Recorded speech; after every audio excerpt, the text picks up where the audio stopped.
காணொளி காணும் அன்பர்களுக்கு கொர்க்கே சேமனின் அன்பான வணக்கங்கள். கப்பலோட்டிய தமிழன் வ.உ.சி. எங்கே விஜய் அவர்களே? வ.உ.சியை புறக்கணித்த விஜய் பக்கம் செல்வது நியாயமா தமிழர்களே? திமுகவின் பி.டி.எம் தான் தமிழக வெற்றிக் கழகம். 1.5 கோடி வாக்கு வங்கியை வைத்திருக்கும் சமுதாயத்தை சேர்ந்த வ.உ.சியை புறக்கணிக்கலாமா? கப்பலோட்டிய தமிழன், செக்கிழுத்த செம்மல், இந்திய சுதந்திர போராட்ட வீரர், தொழிற்சங்க தலைவர், சமூக நீதி காவலராக இருக்க வ.உ.சி. மண்ணின் மைந்தர்.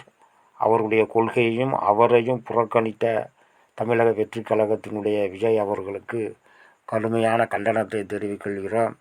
வ.உ.சி. ஐயா இல்லை என்றால் நாம் இன்றைக்கு விடுதலை பெற்றிருக்கவே முடியாது. அப்பேற்பட்ட மண்ணின் மைந்தரையே புறக்கணித்து தமிழக வெற்றி கழகத்தை ஆதரிக்கக்கூடிய தமிழர்களை சற்று சிந்தித்து பாருங்கள். அவருக்கு ஆதரவாக செல்லக்கூடியவர்களை சிந்தித்து பாருங்கள்.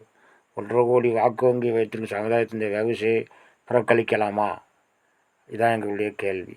இதற்கு தமிழக மக்கள் சட்டமன்ற தேர்தலில் பதில் கொடுப்பார்கள். நன்றி, வணக்கம்.